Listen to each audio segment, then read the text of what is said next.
Hello and welcome back.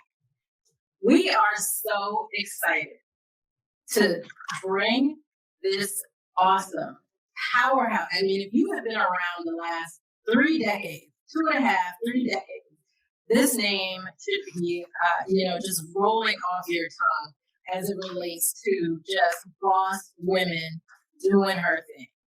So I would like to introduce Marvette Brito, founder of the Brito Agency. Over 28 years, she has been doing this. She built an award-winning namesake firm in branding, public relations, communications, and marketing.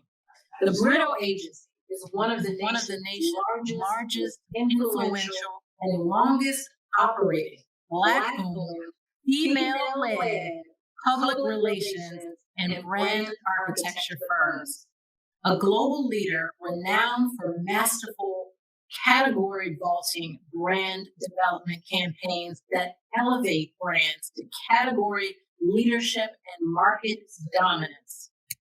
A visionary global brand strategist, culturally fluent in multi-generational and intersectional ideation and execution, Marvette has steered brands to the highest spheres of visibility and fostering long-standing client and agency relationships across her firm's expansive orbit in individual and Fortune 500 brands. In addition to being a Broadway producer, I bet some of you didn't know that, a Broadway producer of Tony Award-winning plays, she also was a key and pivotal producer of critically acclaimed films, including The Woodsman, starring Kevin Bacon and Mos Def, and The Shadowboxer. An expert in global brand development and crisis communication, Marvette is a frequent expert on-air contributor to major media and news outlets such as CNN, MSNBC, ABC, the New York Times, and the Washington Post. Welcome, Marvette. Thank you so much for having me. Good afternoon to all of the amazing ladies who have convened today for this amazing programming that you all have put together. I'm honored, truly honored to be participating and a part of this amazing afternoon. Thank you. We are honored to have you. So we want to jump right in. As you know, and as we've talked about, the Enterprising Women of Color is all about uplifting and supporting minority women in business through multiple different ways. Talk to us about your journey 28 years ago. How did you get there? You know, we've talked about you being the first of so many things. Tell us about that. Well, it was a very different journey. It was a very difficult journey, and not that today's journey isn't difficult, but certainly there are a lot more tools available and there are examples of excellence available. I had fewer examples, particularly of people in my industry, in my field. We had titans like Terry Williams and Pat Tobin, but there were very few strategists, and I don't think I knew of any brand architects, which is how I identified and what I wanted to be. And so for me, I really had to, in many ways, be the first one through the bushes to catch the thorns. I had to figure it out. But for me, it was really about knowing and being committed to changing the composition of the industry that I wanted to master, one day master. And I really believe that it starts with what you believe about yourself and what you think about yourself and the aspirations that you will fertilize, the seeds within yourself that you will develop. For me, it was all of those things. I mean, I went to college because my mother wanted me to go. It was obligatory. And I went to Tuskegee and failed. I was in school. I didn't feel inspired at all, because I felt innately what I wanted to do was already within me.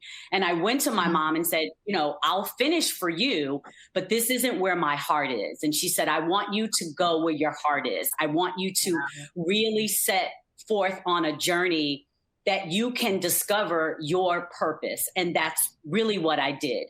And so I became a flight attendant for Eastern Airlines, and Eastern went out of business in 1991. And I found myself in New York City, and I kind of just walked around the city, having moved here from Atlanta, Georgia, where there was so much Black excellence at every turn: Black doctors, Black nurses, Black teachers, Black professors, Black colleges.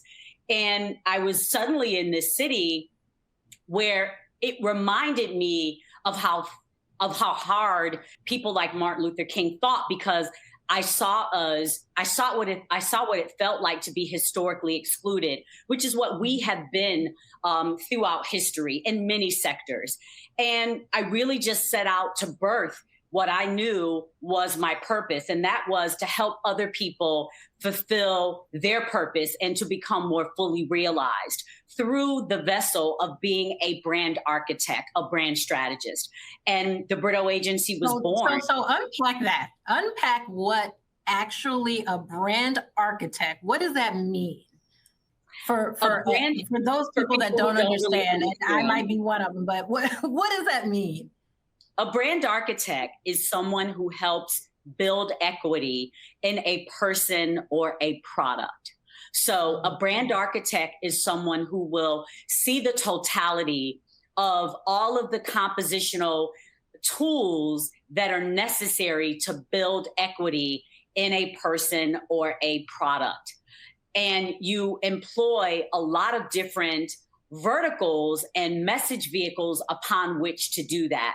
Publicity is one of those tools, but not the sole tool. So people don't have a full understanding of, well, what is the difference between being a brander and being a publicist? A brander is someone that helps a person understand their voice, understand how to define the distinction within their value proposition, build their brand attributes. So it's the totality of the brand and everything that the brand represents, both helping them amplify their core values, helping them understand how they want to show up in the world. Publicity is amplifying all of those things I just mentioned. So PR is a message vehicle upon which you build awareness and visibility into the brand or the service that you are charged with defining. So that is what a brand architect does. And that is what I have been doing for the last almost 30 years. A lot of people have known me as a publicist because they didn't understand what a brand architect was, because right now, the word branding is like another letter in the alphabet, right? So everyone wants to build a brand and everyone wants to be a brander, but most people don't really understand what it is and what it takes to build a brand. And so that is what I help educate people on every day. That it really is something that you embody. Every person is a brand, and how potent you become is based on the work that you do. Sure. Got it. So you started about 30 years ago. There really was not anyone in the industry that was doing what you were looking to do. Did you have any mentors or anyone that you could kind of look to say, I want a piece of this, I want to do a piece of this and kind of put it all together? Or really was it just your brainchild? Well, sadly, I didn't have any mentors because the composition of the industry did not look like it looks today. Thankfully, we have amazing women of color that are branders, that are brand architects, that are publicists, that are strategists. Didn't look like that 30 years ago. In fact, when I first started, I was largely hidden because I didn't want people to know who I was and what I looked like, right? Because the composition in the landscape, if I looked at the numbers and the metrics, it would have told me that I would have had a small chance of making it. So I just put my head down and I did the work. I really didn't think about what was out there. I just thought about what I would become. And I think that's important for people, is to understand what you want to become. For me, I understood that what I was doing was going to be my form of servitude and my form of activism. Coming from Atlanta, I knew that for me, I didn't like the way that Black people were projected and were marginalized and were, really talked about in media circles, right? I didn't like the negative ways in which they described us. I didn't like the way in which they erased us. I didn't like the way in which they acted as though our contribution and our handprint wasn't a significant part of the lineage and historical makeup of this country. So for me, I thought that I needed to celebrate and really work to change the narrative with storytelling that would edify our culture, that would celebrate and champion our culture. So I really set out to do something that I knew existed. I just didn't see a lot of us doing it. And unfortunately, one of the things that I will say that disappointed me is that I didn't really get that much encouragement from people who look like me either. And I think that I've now come to know that that was their own fears and shortcomings being projected on me. Right? Maybe they were protecting me, but whenever they told me that I couldn't achieve something, I really didn't allow their words to discourage me, right? Because what we often do is we let other people's words become our truth. Other people's words are not your truth. I remember my grandfather telling me that I was a jack of all trades and a master of none. And I said, okay, I hear you, but I'm not going to live or develop based on your shortcomings of what I am doing. And I think he was saying that because every time I went home, I was doing something different. But what I realized is that God was moving me into all of these different places because he was equipping me for where he was taking me. So there were all of these different roles and jobs that I needed to learn in order to be ready when I started my business. So for me, whatever job I had, whenever I got fired, as I often did, I said, I'm not being fired. I'm actually being promoted, because rejection is God's protection. And I looked at it as like I would look at anything. And I said, I am going to learn and I'm going to be ready in this particular season until I am advanced to the next season of my life. Wow. Yes, I over here in the amen corner, I agree with all of that. Now, as I mentioned, most of the people on this call are women of color. And, sometimes as women, as professional women, as women in business, we tend to be very modest when it comes to our own brand and how we show up through either our professional life or through our business. Sometimes we don't bring that authentic, genuine self to the forefront. We kind of cower down and sometimes uplift others while kind of taking a back seat. So can you give us any, insight in how to boost our own value of self-worth and marketability? Well, I always look at my hand. And it's really simple. We all have a hand. We all have a handprint. But the interesting thing about our handprint is that no one else has it. And what I realized about business and what I realized about life in general is that while we want to innovate and be transformative and be courageous and bold, all the things that Black women are authentically, right? We're all those things. We're resilient, we're bold, we're brave, we're innovative, transformative. We're all these things that sometimes we fail to remember that we have to be every single day. And why do we do that? Because sometimes we mute ourselves and we shrink ourselves to make other people comfortable with who we are, right? It's not lost on me that right now we're fighting to implement a Crown Act so that we can even show up at work and be our true selves. So what I realized is that, I started to look around at music, and I started to look around at art, and I started to look around at every single industry. And I said, it's really interesting. They copy everything we do. They leverage everything we do. They monetize what we do. So why should other people do you better than you do you?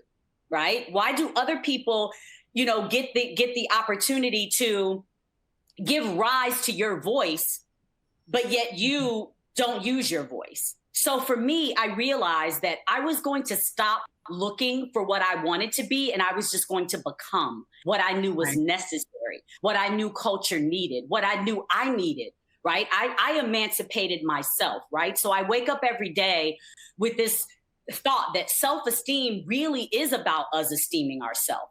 It's not Yeah. about other people giving you the license to be who you are. It's about you waking up and believing in yourself, in your own gifts. Because I believe that every day that we wake up with breath in our bodies is another day to fulfill our purpose, right? If we still have life, then that means that we still have work to do.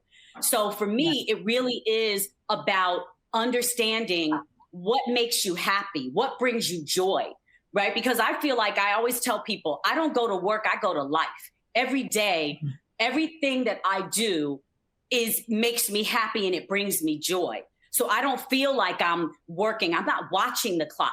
I'm just doing what is innately in me to do. And I think that every woman listening to my voice and that is a part of this wonderful programming knows within her what brings her joy. But I think sometimes they just are afraid to Yeah. act on it. Yeah, I agree. And I'm just going to pause right here. If you have some questions, drop them in the chat. We're going to pull those up shortly, but we want you to just go ahead and put your questions in the chat and we'll come right back to them.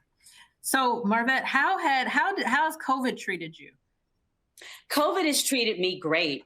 I have been drinking from a fire hose for almost 30 years, really, going to gratuitous events, doing things listen, we all have to do to be able Mhm. to earn a living. And what I think about America is that, we don't give ourselves a lot of time and space to heal. We don't give ourselves a lot of Yeah. time and space to do what's important. And what COVID has done is allowed me to recalibrate my own personal life, recalibrate my own values, recalibrate what matters to me, how I want to show up every day, what's Mm. important, what's not important, how I use the one thing that we all have that is an unrenewable resource, and that's time. How do we spend our time? I think oftentimes I realized that I wasn't spending time with family. I wasn't spending time with my mother. And we don't get another, take at this, right? In this life, we have to make the best of what we have. And so for me, COVID allowed me to reassess certain things in my life and reposition the proximity of relationships in my life as well.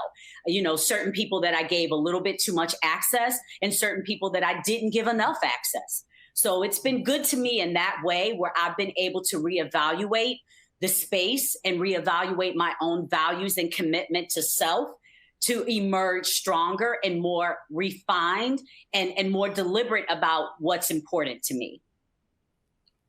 Yeah. Yeah, that's so important. And I think what you just mentioned is a form of self-care, right? And some of us didn't even know that that's what we needed until it kind of burst into our lives for the last year and a half. So that's so right on point. I felt the same way about that pivot that I had to make in my own life. So I Right. want to ask you about, some people may see this and they may see you and say, well, Marvette is just entertainment. She works with entertainers and athletes. And I want you to talk, because when you were talking to me about some of the different brands and companies and countries that you have worked with, it is just astounding. So talk to us a little bit about the just overall diversity of your clientele. Well, that's another thing that I set out to not be when I started. I was not going to let people hire me to be a Black anything. I was not going to be the Black publicist that was only going to talk to Black press. You weren't going to marginalize me. I was not going to accept that. And so what I learned in life is that it's not what you say yes to, but it's what you say no to that builds equity. And it also will create the parameters around who you want to be. If you fail to define yourself, you will live by other people's definition of you. So for me, I was very clear that I was a strategist and I was not going to be pigeonholed into one category. But the interesting thing is that industries, when I started, were very much segmented. They weren't generalists. So if you hired someone, they were a music publicist or a fashion publicist or a political brander or a tourism brander. And I set out to do it all. And why did I set out to do it all? Because I looked around the landscape and I said, oh, wait, there's no one that looks like me over there. Then maybe I need to innovate or to transform that industry so that another sister can come behind me or another brother can come behind me and know that they too can do it. So for me, I knew that my skills were transferable. And a lot of that was because I was self-taught, right? I went to what I call Barnes and Noble University. I went and sat on the floor of Barnes and Nobles for 2.5 years while I was a waitress at 3 different jobs, saving up the money to start my business. But I would sit on the floor and read books I couldn't afford to buy. And I would read books not on publicity, but I would read books on business. I would read biographies. I would read books on all the things that I wanted to understand so that I can deepen myself. Because again, you have to remember, in every relationship that you will have in life as a business owner, it is one based on value. And so you have to become as valuable and equitable as possible. And you do that by stretching yourself, by learning, by imparting wisdom every single day. So you are your habits. So I wake up every day and I read 7 newspapers and I consume something each day that I didn't know the day before.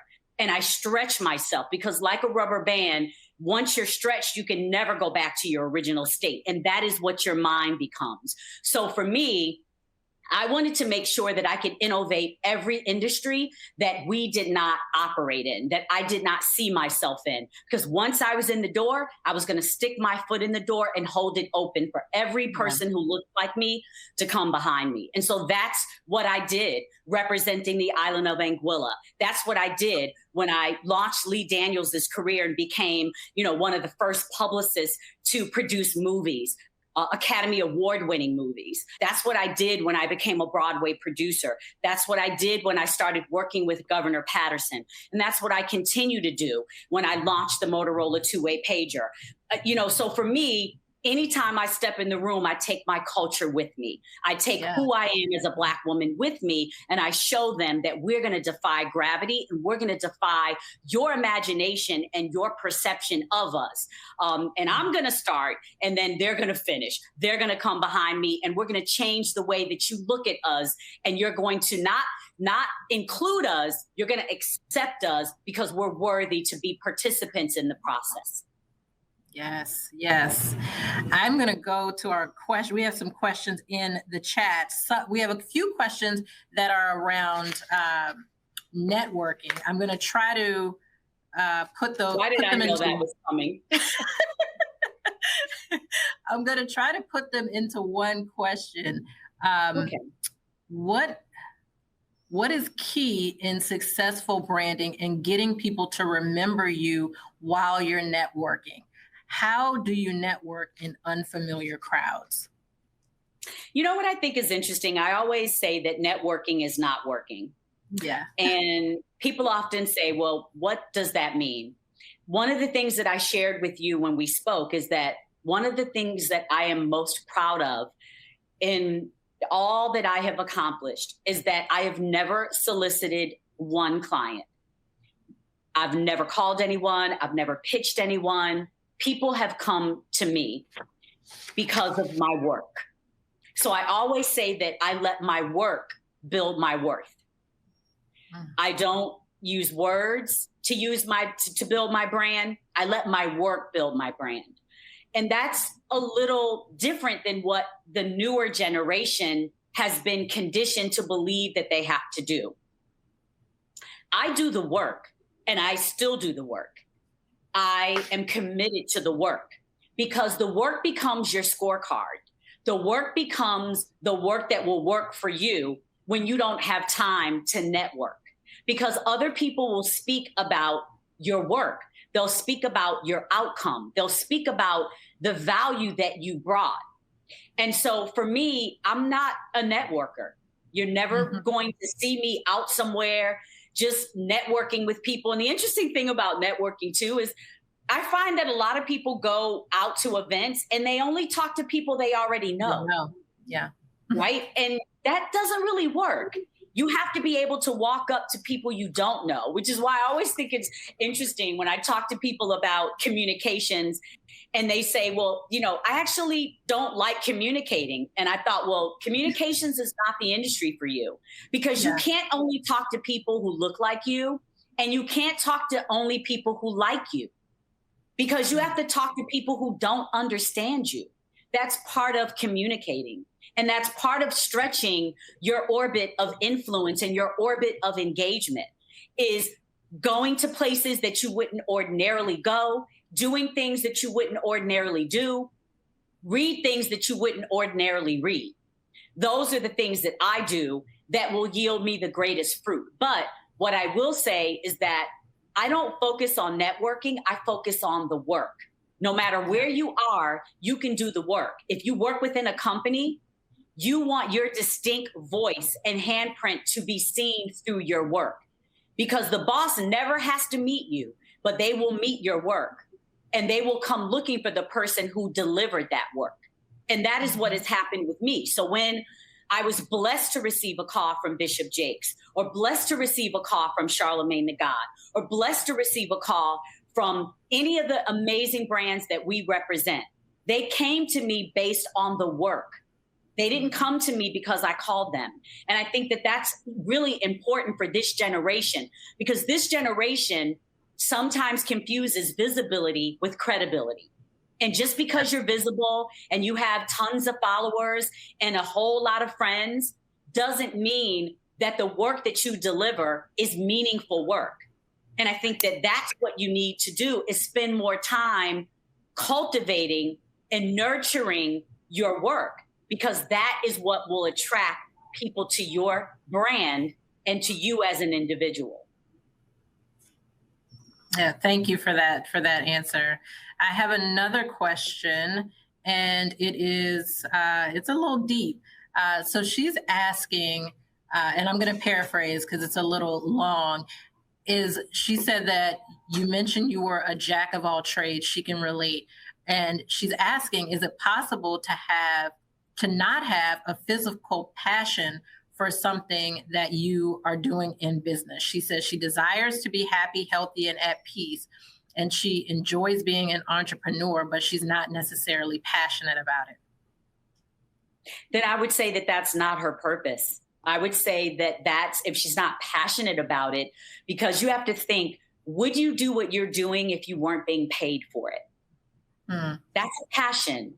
Right? So if you were doing something, whether it's painting, whether it's cooking, whether it's whatever it is, whatever it is that you do, would you do it even if no one paid you to do it? Because a lot of people are earning a living and they're not earning a life, right? They're not building a life, they're earning a living. And there's a distinction between those two things. And so for me, it was my joy to see people fully realized. Like I'll walk by a restaurant or a business. I'll never forget. I walked by a business in my neighborhood about 5 years ago. And I walked inside and I said to the owner, you should move this sign that's inside outside. And she said, why should I do that? I said, because I'm walking by. I would have never known to come in and discover these amazing, treasures that you have in your store. And so she moved the sign outside, and maybe a year or two later, she said to me, thank you so much for giving me that nugget of wisdom. It increased my foot traffic 50%. And so in my servitude, I just live a life where I believe that as much as I continue to sow, that I will continue to reap. And so I sow into other people's lives, not looking for anything in return. Because that's the law of attraction and it's the law of gravity, right? And my mother always said to me as a young girl, don't look to be blessed from those you bless. Just bless and keep going. So I think you've got to find your passion and you have to find what gives you joy, and maybe it's not an industry right now. Maybe it's up to you to make it an industry. And maybe you have to be this dual individual where you do what you have to do to fund what you want to do. Right. And that's what I did. I was doing, I had 2 waitressing jobs, sometimes 3, in order to do the Brito agency during the day.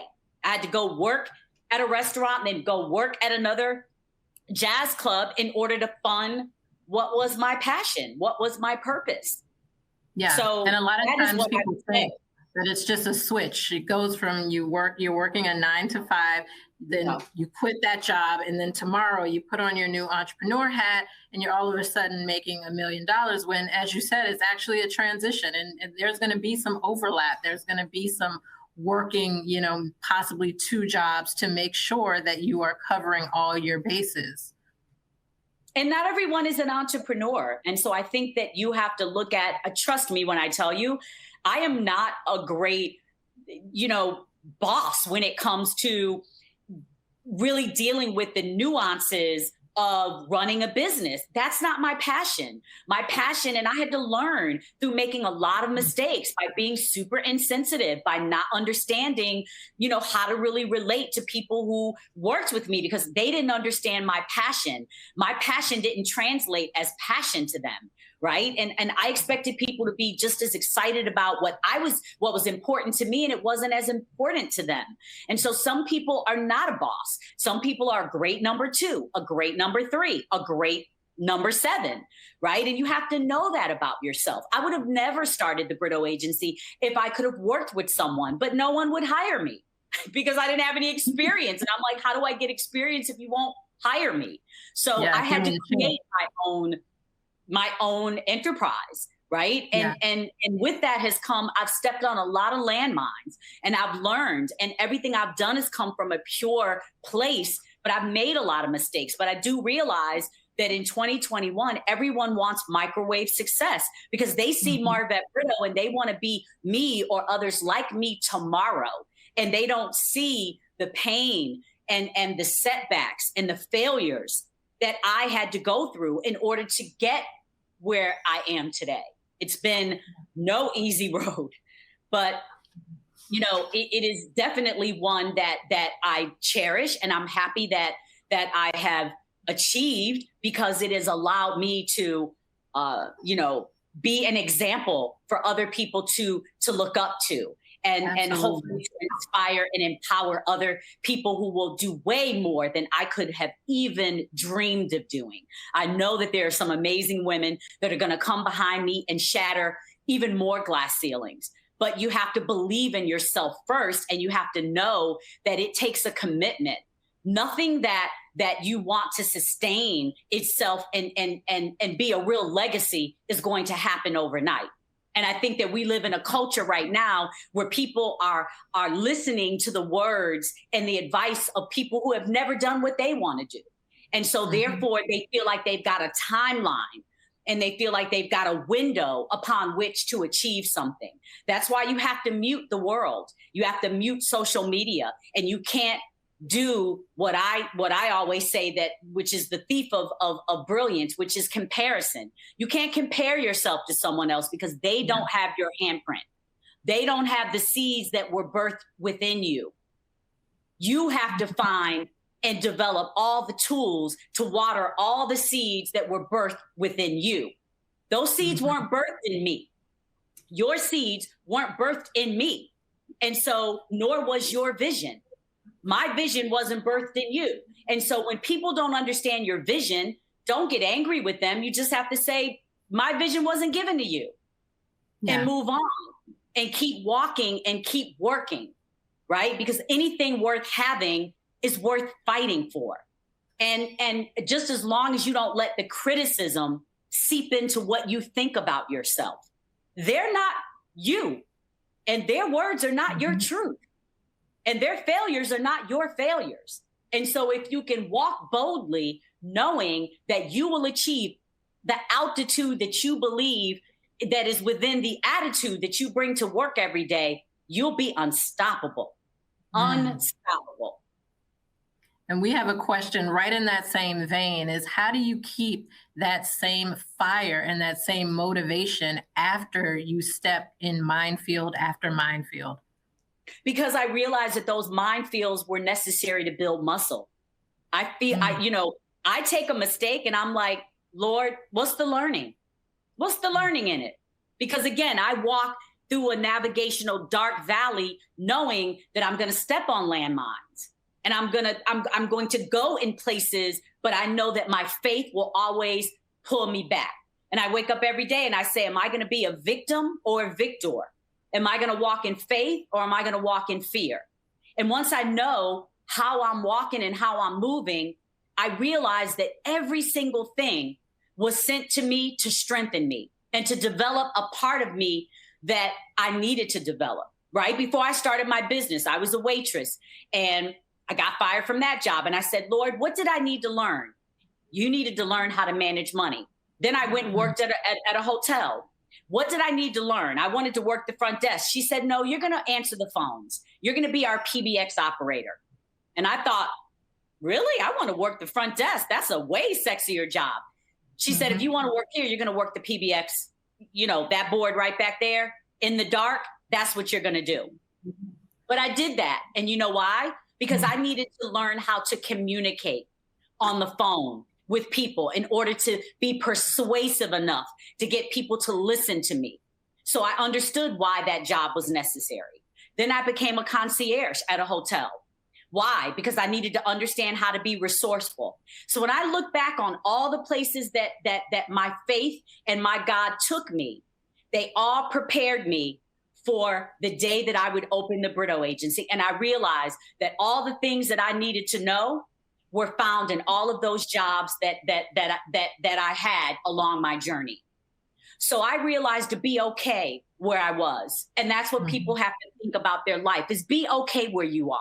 You're only there for a season, but trust that you're there for a reason. And take in the learnings.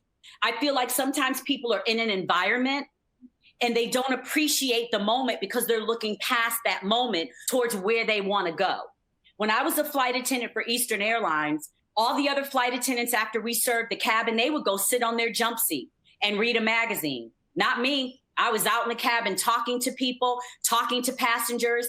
And when Eastern went out of business, I had amassed over 250,000 business cards. Wow. 250,000 business cards of professionals who had given me their card during the time that I flew. Wow. So I didn't waste my time sitting on the jump seat reading a Vogue magazine, which wasn't going to do anything for me. I was out learning and stretching and understanding what the world possessed and all of the people that are in that world. So we have to look at ourselves now and look at our habits and look at what blessings are in front of us right now. Do you get in an elevator and speak to the people who are in the elevator next to you? I always have this dream that at the end of my life, God is going to run back my life. He's going to ask me all the things that I wanted that I didn't get. And I'm going to tell him what those things were. And he's going to run back the tape of my life and say, you see that plane ride? You didn't speak to that person next to you, but that thing you asked for and prayed for was within that person. Wow. See, sometimes we have to humble ourselves and our ego. We're very quick to say, oh, I don't like this. I don't like this person. I don't like this place. I don't like this season in my life. But sometimes you have to sit still and accept where you are in order to accept the fruits of where you are. Because all the great things in life are not found on the surface. Gold, you have to dig for it. Stones, you got to dig for it. Pearls, you got to dig for it. So why would the depth of your human being and the depth of your success be found on the surface for anybody to discover? Wow. Doesn't work like that. You got to dig deep in order to discover who you are and how you were built. And not everybody's made to do that. Some people want to just go one layer deep. I'm willing to go as deep as I need to go to unveil all the brilliance that was birthed within me. And everyone with on this call has that same capacity. We were all born with the same tools. It's just certain people will nurture theirs in ways that others won't. Yeah. But we all have it within us to birth. Wow, the chat is literally blowing up. All the amen. Her knowledge is so powerful. Thank you so much. I mean, it is just, you have dropped some real nuggets here. And I'm going to give you the last minute and a half just to impart some words, last parting words. This whole conversation has been full of nuggets and wisdom, but the last minute and a half, just to give some advice to all of these women of color entrepreneurs who are listening in so intently to your voice, I'm going to turn it over to you for the last minute and a half. Well, I just want to encourage every single woman of color to understand who you are and to walk in your brilliance and to know that you are valuable. You are valuable, and it's up to you to amplify your value, to deepen your value, to nurture your value so that other people can hire you, partner with you, and to allow you to introduce your value to their businesses, to their lives, to their projects. Each of us are born with a value, and it's up to us to understand what that is. And value is not tangible. Value is not what you possess. It's not transactional. It resides within you, right? So don't measure what clothes you have, what shoes you wear, what handbags you have. That's not the value I'm talking about. I'm talking about who you are morally, who you are. What are your principles? What are your beliefs? And how do you nurture those beliefs? And how do you build your wisdom? Because all of those things become your value proposition. No one will think like you. No one will walk like you. No one will work like you, because we all were born to be distinct beings. And so I just encourage each and every one of you to show up tomorrow in your workplace and don't try to assimilate. Don't try to be what you already see, but walk in and be who you are. When I showed up, they were like, well, this industry doesn't look like you, and I had my loud voice because I have a heavy voice naturally. And there were ways about me that I said, you know what? I'm not going to change who I am. That first year that I hid myself, I had a revelation. And that revelation revealed to me that I was supposed to walk in the boldness of who I was born to be. And ever since I walked in my authentic self, everything that I dreamed about, everything that I dreamed from my life I've attracted it. It's manifested. And I think that I was telling you earlier that in our lives, we don't ever want to see someone else be us or be all the things we could be better than we are, right? And so we don't want to say, I could have done that or I should have done that. No, you want to walk in the fact that you did it, right? That you did it. You gave it a try, right? And nothing beats a failure but a try. Keep knocking because the door will eventually open. My mother always said the answer is no until you ask. So I would just encourage people to do not stop, because anything you want to be, you can be. Anything you see yourself being, you can achieve. And it starts with how you think. Don't have stinking thinking. Wake up every day and say, I'm going to do it. I always say, some people say fake it till you make it. I say faith it until you make it. And walk with that, the treasure of knowing that distinct handprint, no one else has. Rosa Parks knew it. Everyone who has achieved greatness knew that I'm going to be bold and walk in who I was born to be. You might be first, you might be second, but it doesn't matter. It'll never be done like you do it, because there isn't another you under this sun. That's right. Thank you so much. It has been an absolute pleasure. I am probably your number one fan now. And everyone wants to know, how can you learn more? Can you just share your website address for people who want to learn more about you? Well, it's interesting. It's better to probably follow me on Instagram, because like I was saying, I've been so busy that I've not updated my website in probably 10 or 15 years. Because people don't hire the Brito agency because of our website. There's lots of people out there with glossy, splashy websites that actually can't do half of what they say. So If you follow me on Instagram, reach out to me through Instagram or my email, which is attached to my Instagram. I would be honored to share as much wisdom as possible. People always ask me when I'm going to write a book, and I always say, I'm still learning. I'm still working. I'm still doing it. Be careful who you learn from. You want to make sure that people are actually giving you sage advice from things that they've actually done. I see a lot of people doing seminars and saying they built brands. Find out what brands they've actually built, right? You want to know where their handprint is, because I don't want to talk to you about things I've never done. But I'm always available, always here to inspire, encourage, elevate, and champion my colleagues and peers. Whether you're established or emerging, I still consider you a peer. And I'm always here to give any wisdom or insights that can help you birth your greatest depths of excellence that's within you. And that is exactly what you've done here today. Thank you so very much, my friend. This has been a pleasure and an honor. Thank you. Thank you for having me. Absolutely. We want to thank all of you for attending the Summer Enterprising Women of Color Forum. It has been a wonderful afternoon and morning for some. We want you not to log off quite yet. Log back on. Click the Business Center block that'll come up as soon as I go off the screen to visit one of our 5 Enterprising Women of Color business centers. They will be there live to talk to you about your business, to talk to you about tips and resources, and also to give you information about how you can get in touch and visit their various business centers across the country. We look forward to seeing you at a future Enterprising Women of Color event. Thank you and have a great afternoon.